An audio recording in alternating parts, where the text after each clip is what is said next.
The last time I saw my son alive, his wife was timing his breaths with the stopwatch on her phone, not with concern, but with the cold, detached focus of a scientist observing a dying specimen. 3 days later, that same chilling precision was aimed at me. "What are you even looking for? That's your suitcase. You're a burden in this house."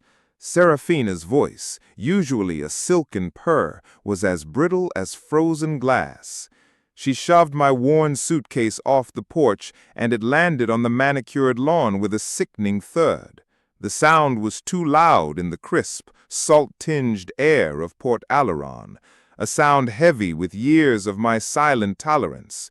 She stood framed in the doorway of the house my son had built her, her arms crossed over a cashmere sweater the color of ash. Her grief was a costume, and she wore it exquisitely. "You have 3 days to get out," she stated, her words devoid of emotion. "I've already scheduled a locksmith." I didn't answer. My gaze was fixed on the suitcase, a relic from a happier time. One of the wheels was shattered. My Liam had stitched his initials into the leather handle when he'd saved up to buy it for me before a trip to see my sister in Vermont. I'd used it maybe 5 times. This would be the 6th. I bent down, my knees protesting, and righted the bag. The zipper was ajar, a glimpse of my life spilling out. My neatly folded scarves, the plastic pill organizer for my blood pressure, and a manila envelope containing the one document that had shattered my world, Liam's death certificate. She hadn't even bothered to close it properly before discarding me. When I looked up, she was already turning away, dismissing me as if I were just another piece of clutter to be cleared now that the funeral was over. Her performance of the grieving widow was complete.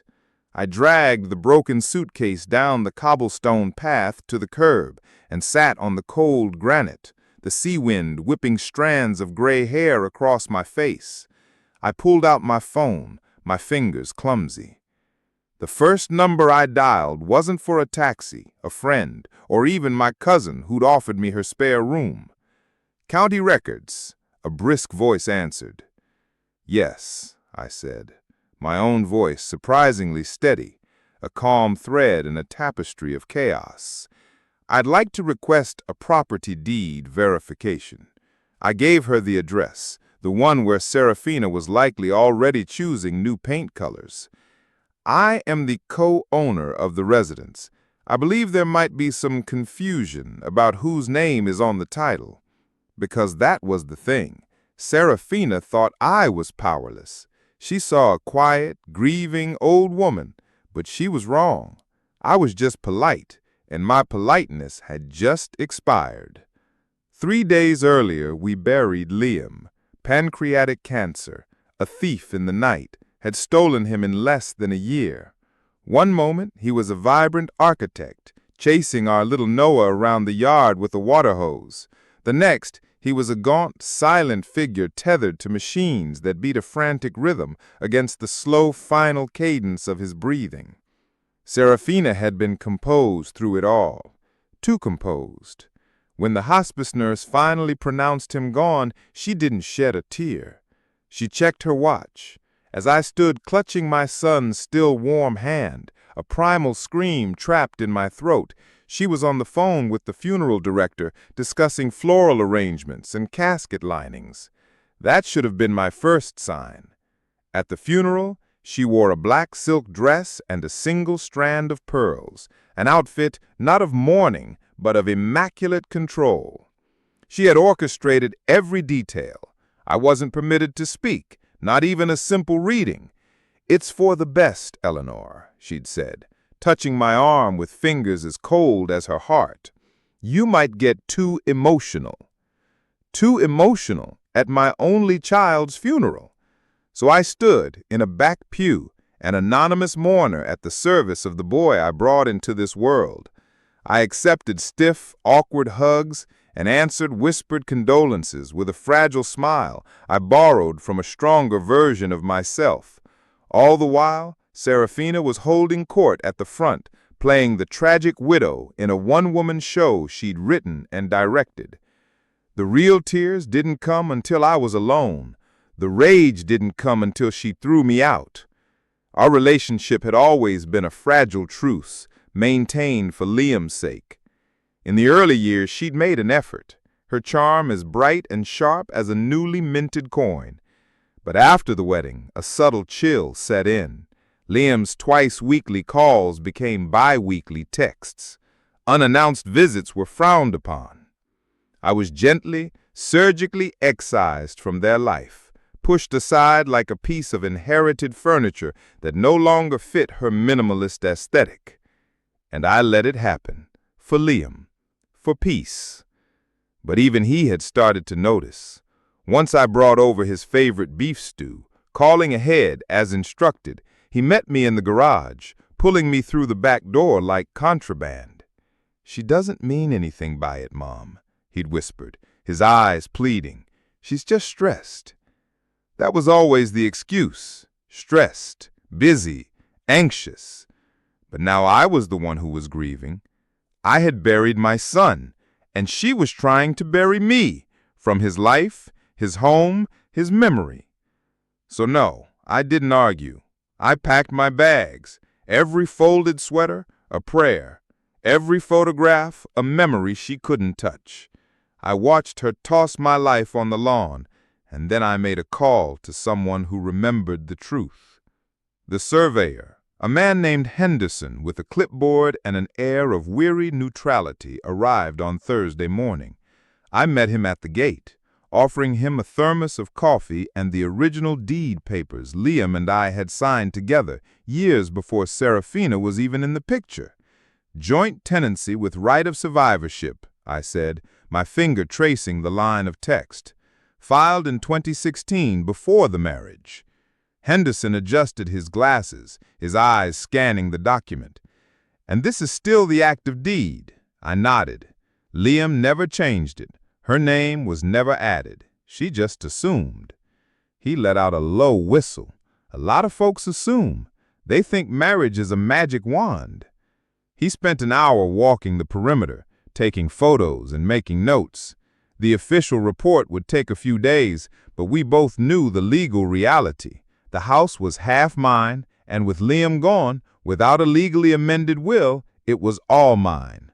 Serafina, in her haste and arrogance, hadn't consulted a lawyer. She hadn't checked the county records. She hadn't even looked in the fireproof lockbox Liam had once told me to keep just in case.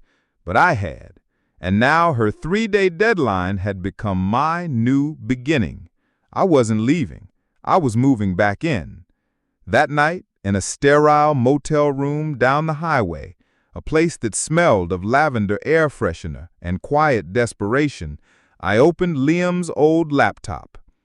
It was the one he'd used in his final months, the one Serafina, with her aversion to anything she couldn't control, had never touched. He'd never changed the password.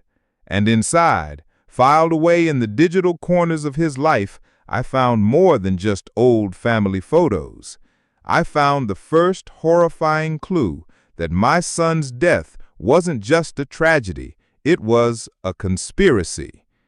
They say a mother always knows. I used to believe that until the day I realized I hadn't truly heard my son's voice, his real, unguarded voice, in almost a year. Liam was my late-in-life miracle, a blessing after a string of heartbreaking losses. He came into the world quiet and observant, the same way he left it. But in the years between, he was the kindest soul you could ever meet. As a boy, he preferred books to toys, quiet conversations to loud parties. He was my partner, my team. I thought nothing could ever come between us. Then came Serafina. She wasn't overtly cruel. Her methods were far more subtle.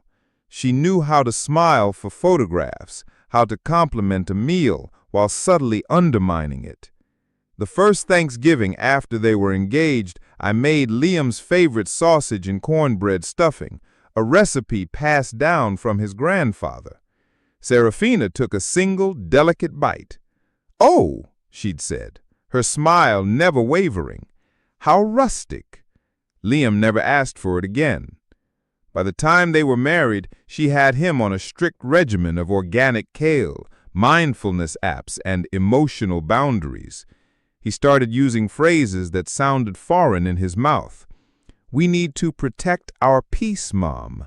Our peace." As if I were the storm he needed protection from. His calls dwindled, the distance grew, and I let it happen, because I thought that's what good mothers do. They let go. They allow their sons to build their own lives, even if it means being left on the outside, looking in. When Noah was born, I thought I'd be needed again, and for a while I was. Serafina had a difficult C-section, and I moved in for 2 weeks, cooking, cleaning, and rocking my... Standing in the kitchen, a dish towel in one hand, my world collapsing.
If he changes his meds, he might actually become lucid again.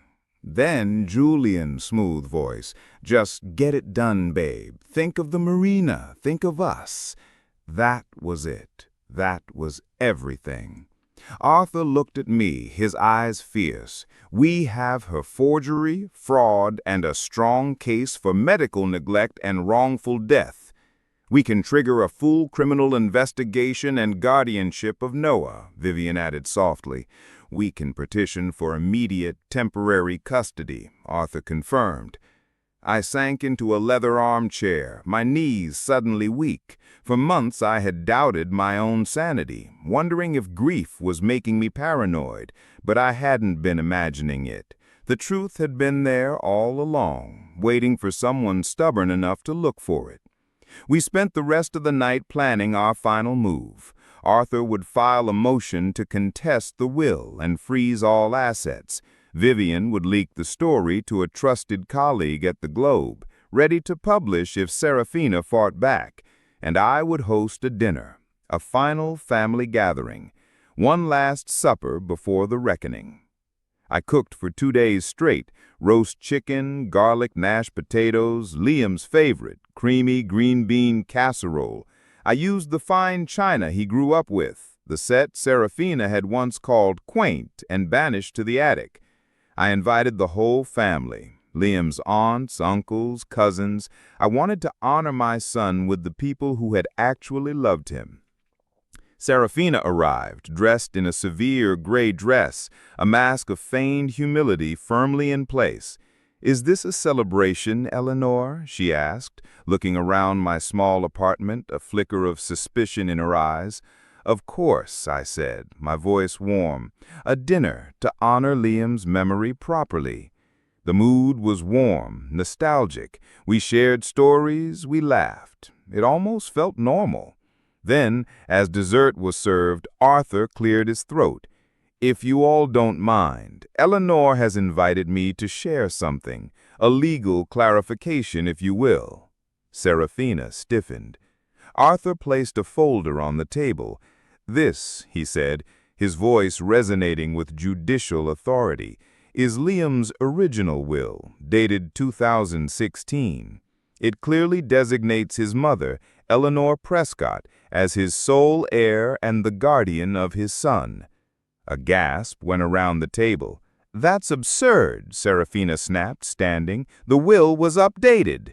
"Yes," Arthur said, holding up a second document, "with this forged version you submitted, signed when Liam was heavily medicated, notarized by an unlicensed associate of your lover, Julian Croft." "I don't know who that is," she cried. Vivian stood. "That's funny," she said, dropping a stack of glossy 8x10 photos on the table, "because here you are with him on a yacht in the Bahamas while your husband was dying in hospice." The room erupted in whispers and gasps. Serafina staggered back, her face a canvas of pure horror. "This is slander." "No," I said, my voice quiet but carrying across the stunned silence. I stood and placed a sealed envelope in the center of the table. "This is truth." I opened it and read Liam's last words aloud. When I finished, a sob broke from Liam's aunt. Serafina's face twisted, fury and fear warring for control. "You can't prove any of this." "We already have," Arthur said calmly. "The forensic report, the sworn testimony from the hospice aide, the bank records showing you draining his accounts, and the recording," Serafina added softly, "of you and Julian planning it all." That was the final blow. The mask didn't just crack, it shattered. She looked around the room, her eyes darting from face to face, searching for an ally. There were none. Even her own parents, seated at the far end of the table, looked away in shame. "It's not what it looks like," she whispered. But it was. It was exactly what it looked like. A woman who saw a dying man, not as a husband, but as an obstacle. I stepped forward, holding a photo of Liam holding a newborn Noah, both of them beaming at me. "You tried to erase him, Serafina," I said. "You tried to erase me, but you failed. We remember." She didn't scream. She just deflated, a puppet with its strings cut. She grabbed her purse and fled, the slam of the door echoing her disgrace. No one chased her. In the quiet aftermath, surrounded by family and the truth, Max turned to me. "We file first thing Monday. You'll get the house back. You'll get custody of Noah." I nodded, but I wasn't thinking about the house. I was thinking about the quiet boy who used to fall asleep on my chest and how tonight his voice had finally roared. The courtroom smelled of old wood and stale justice. Serafina sat at the defendant's table, a portrait of shattered arrogance. I sat across the aisle, flanked by my sentinels. The judge, a formidable woman named Pearson, didn't waste time. Max laid out the evidence with devastating precision. The forgery, the fraud, the photos, the recordings, the final heartbreaking email. After hours of testimony, Judge Pearson leaned forward. "Miss Prescott," she said, her voice cutting through the silence, "this court finds overwhelming evidence of will forgery, financial fraud, and gross emotional and medical neglect. The amended will is hereby nullified." She then turned her gaze to me. "Furthermore, given the defendant's deplorable behavior, full legal guardianship of the minor child, Thomas Prescott, is granted to his paternal grandmother, Eleanor Prescott." A gasp struck from Serafina's lips. She shot to her feet. "You can't! I'm her mother!" "You were his wife," the judge corrected coldly, "and he was your victim." The gavel struck the wood with a deafening finality. It was done. Serafina crumpled, a raw, guttural scream tearing from her throat. She turned on me, her eyes wild with hate. "I loved him. You poisoned him against me." I stood slowly, meeting her gaze without flinching. "You did that all by yourself." She fled the courtroom, leaving behind nothing but the echo of her disgrace. The house felt smaller than I remembered. Grief had made the walls feel impossibly vast, the silence a living entity. Now, with the truth aired out, it had shrunk back to its proper size, a home. I unlocked the front door with the original key, the one I'd kept in my purse for years. I stepped inside, not as a visitor, but as its guardian. I opened the windows, letting the salty Maine air chase out the last vestiges of her perfume and her lies. I brewed chamomile tea the way Liam liked it. Upstairs, Noah was napping in his father's old bed, his small chest rising and falling in a peaceful rhythm. He hadn't asked for his mother. Children know. They sense the absence of warmth long before adults can name it. I sat at the kitchen table, the same table where I had been dismissed and disregarded, and opened a clean new journal. On the first page, I began to write, "My dearest Noah, one day you will have questions, real questions. I want you to have the answers. Your father was a good, kind man, a man of quiet strength. He deserved more time, but more than that, he deserved the truth. In this house, you will never be fed a lie. Some people might tell you this story is about revenge. It isn't. Revenge is a fire that consumes everything. This was about justice. It was about remembering. I don't need you to avenge your father. We have already honored him by unearthing the truth. All I want is for you to understand this. In every family, someone must be the keeper of the memories, the guardian of the truth. Even if their hands shake, even if the world tells them they are too old, too quiet, too polite to matter, in our family, that person was me. And someday, my love, that person might be you. I signed it, Love, Grandma. and placed the journal in the drawer where Liam used to keep his architectural pencils. The sun was rising, casting long golden stripes across the floor.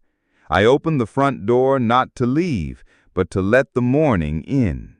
A soft breeze carried the scent of cut grass and forgiveness.